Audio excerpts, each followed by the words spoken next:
Olá, turma do primeiro ano, tudo bem com vocês? Hoje nós vamos então continuar a nossa aula de literatura com a última teoria importante que vocês precisam, relacionada então ao conhecimento da teoria literária. Antes de nós darmos início ao estudo das escolas literárias, as características de alguns textos de uma forma diacrônica, ou seja, ao longo da história, nós vamos então encerrar com esse conteúdo que são os gêneros literários, tá? Bom, o que vocês precisam saber? Muito se fala em gênero, em diversos âmbitos. Nas aulas de português, nós trabalhamos gêneros textuais, assim como nas aulas de produção de texto, nós trabalhamos com gêneros textuais também. E em outros estudos, em outras nomenclaturas, nós também falamos muito de gênero, né? Na biologia, nós falamos de gênero, nos estudos sociais, nós falamos de gênero, mas eu quero que vocês fixem que em literatura o gênero é uma coisa completamente diferente das outras denominações que nós tínhamos estudado até então, tá? Então, o estudo dos gêneros literários ele é importante porque vocês vão conseguir ter uma base para poder analisar as obras que vêm adiante. Vocês viram que na semana passada eu já deixei uma atividade de análise de um texto literário. Aquele texto ele tem um gênero específico e a partir da aula de hoje a gente já vai conseguir ter uma base para isso, tá? Uma coisa importante também que vocês precisam saber é que nós temos duas origens dos estudos dos gêneros literários. A primeira origem, ela vem da antiguidade grega, tá? E a segunda origem, ela é chamada de origem moderna, né? Porque veio há muitos séculos depois, porém ela não é tão moderna assim, tá? Bom, em relação aos gêneros da tradição da antiguidade grega, nós temos então que saber uma coisinha muito relevante que é como que começou isso, né? Nós sabemos, tá, é na antiguidade grega, mas quem foi o autor que fez essa denominação? Por que que ele fez isso, certo? Então tudo começou com Aristóteles, certo? Ele desenvolveu, então, foi o principal autor que fez os primeiros estudos em divisão, em classificação da literatura em gêneros, tá? Então, esse livro aqui, A Arte Poética, ele foi feito então na antiguidade e com ele o Aristóteles definiu três gêneros principais que fazem parte da tradição da antiguidade grega, que nós chamamos de tradição aristotélica, tá? O primeiro gênero é o gênero lírico, certo? Então todos eles têm a ver com uma poética em si, por isso que o nome é a arte poética. Então o primeiro gênero, ele é o gênero lírico. Esse gênero ele tem esse nome que ele é origem da palavra lira, que era um instrumento musical da época, porque antigamente os poemas eles eram cantados. Então os autores, né, vocês vão ver que isso ficou até a Idade Média mais ou menos, os autores sempre faziam os poemas acompanhados de música. Tanto é que hoje muitas músicas, as rimas que nós conhecemos, as músicas que ficam com aquele refrão na cabeça, todas elas têm uma relação com as músicas, né? Então, qual é a melhor forma de memorizar o que o gênero lírico vem a ser?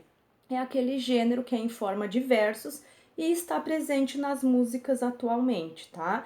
Também nós temos livros de poemas de versos, assim como eu tinha mostrado na semana passada para vocês, o livro do Carlos Drummond de Andrade, A Rosa do Povo, ele é um texto que tem relação então com esse gênero lírico, gênero poético lírico, tá? O segundo gênero, que ele também tem uma tradição poética, ele é o nosso gênero épico, tá? O que vem a ser o épico? Muitas vezes a gente escuta, né, batalha épica, alguns jogos remetem a questões épicas, mas o que vem a ser o épico, né? É uma narrativa em forma de versos que geralmente conta a história heróica de um povo na história, e para ser geralmente um texto épico, ele sempre vai ter um herói, ele vai ter referência à mitologia grega ou à mitologia romana, tá? Então, na literatura, a gente tem alguns textos que fazem jus a esse nome épico, porque ele sempre vai remeter a essa questão. Uma batalha, um fato heróico, eu tenho uma presença de um herói, né? Então, alguns textos que vocês vão ver nos vídeos que eu vou passar para vocês adiante, ele dá exemplos claros de que vem a ser o gênero épico. Inclusive, ao longo desse ano, nós vamos trabalhar a leitura de gêneros épicos, tá? De trechos, pelo menos, dos gêneros épicos. São textos, geralmente, que dificultam um pouco a interpretação, eu preciso analisar com calma, tá? Mas o básico, assim, a estrutura que vocês precisam saber é que ele é uma narrativa, ou seja, ele é uma história, né? Vocês já conhecem a narração, né? Ele é uma história que ele vai contar um fato histórico de um povo, e para isso eu preciso ter um herói. Então, alguns fatos que hoje a gente vê como descendentes, como eu posso chamar assim, do gênero épico. Alguns jogos de videogame, o exemplo God of War, né, que é um jogo que ele tem toda uma história épica, né? O que vem a ser o nome God of War? É o deus da guerra. E qual é o herói daquele jogo, né? A gente tem o Kratos, né, que ele se torna o deus da guerra. Então, essa informação que tem ao torno desse jogo, ela é totalmente épica, porque se vocês forem ver ao longo da história, ele passa por uma trajetória com vários personagens que fazem parte da mitologia em uma batalha, né? Ele é o herói dessa história e com isso eu tenho ali um jogo épico, tá? Exemplos de outras histórias narrativas modernas e que a gente pode classificar com um épico. A história do livro do Percy Jackson, né? É uma história épica, porque a gente tem um herói, a gente tem referência à história e a gente também tem vários personagens da mitologia. Então, aquelas histórias que fazem parte do Percy Jackson atualmente, né? Uma história tão moderna, tão atual, ela é um exemplo também da referência épica. Não que o livro Percy Jackson seja do gênero épico, não é isso. Ele é uma história que tem uma influência épica, assim como God of War é um jogo que tem uma origem épica, tá? Então eu tenho mais um outro gênero que é, além do lírico, o épico, ele tem então uma narrativa em forma de versos. Foi o que, complementando o que nós estudamos na aula passada, né? Existe uma diferença entre textos em versos e textos narrativos em prosa, tá? Então, esses dois que eu falei são exemplos de textos em versos, ok? O terceiro gênero que encerra, então, esses gêneros da tradição aristotélica é o gênero dramático, tá? Bom, o gênero dramático é aquele gênero que ele é feito para ser encenado, ok? Então, a gente tem um vasto exemplo com as obras do Shakespeare, o Romeu e Julieta, né? Vocês viram que eu passei na semana passada Os Sonhos de uma Noite de Verão, eu tenho Hamlet, né? Eu tenho algumas obras, então, que elas foram feitas para serem encenadas. E um outro exemplo que alguns eu sei que já começaram a ler é a obra O Alto da Barca do Inferno, né? Um texto dramático produzido pelo Gil Vicente, foi um dos primeiros dramaturgos que nós tivemos nas literaturas de língua portuguesa. Então, são textos que eles são feitos para serem encenados. E eu tenho algumas divisões dentro do texto dramático. Eu tenho comédias, tragédias, né? Então, a tradição grega, ela tá repleta de tragédias, né? Pelo próprio nome, hoje, se eu falar para vocês o que é uma tragédia, você sabe que é uma coisa de teor negativo. Então, as tragédias gregas, né, como o Édipo Rei, né, escrito pelo Sófocles, são exemplos de histórias que fazem uma relação com o gênero dramático. Assim como a comédia, todo mundo sabe que é alguma coisa engraçada. E eu ainda tenho uma variação que é a tragicomédia. Vocês vão ver mais detalhes também nesse material extra que eu vou passar para vocês, tá? Então, saindo do âmbito desses três gêneros de tradição grega, aristotélica, a gente tem o que nós chamamos da tradição moderna. O que vem a ser a tradição moderna, né? Lá por volta do século 17, 18, a burguesia estava em ascensão e até aquele momento eles só tinham acesso a esses três gêneros: peças teatrais, poemas, textos épicos, né? e com a ascensão dessa classe que ela tinha um poder econômico, veio à tona então um novo gênero para poder abranger, e casualmente esse gênero ele veio com tanta força que é o gênero que vocês mais conhecem hoje, que é o gênero narrativo, tá?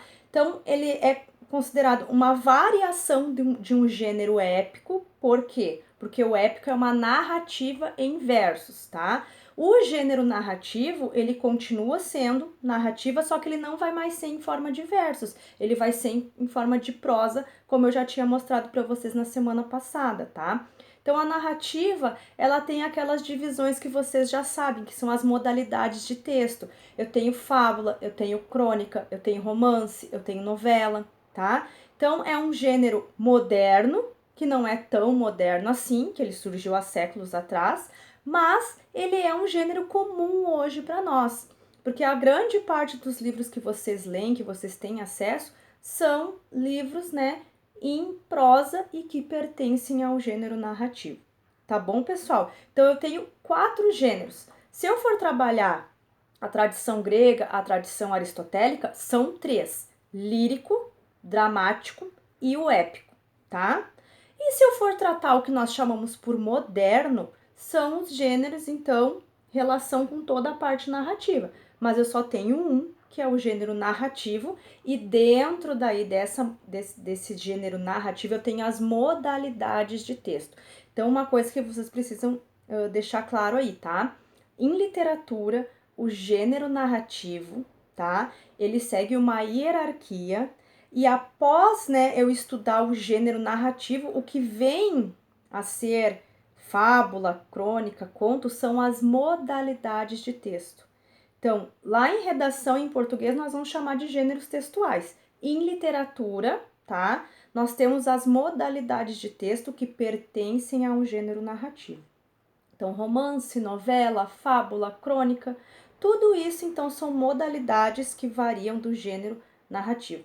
Então, eu também vou passar um esqueminha para vocês verem como é que funciona, tá? Essas modalidades de texto, elas são divididas de acordo com a extensão. Por exemplo, uma fábula, ela é um gênero pequeno em comparação a um romance.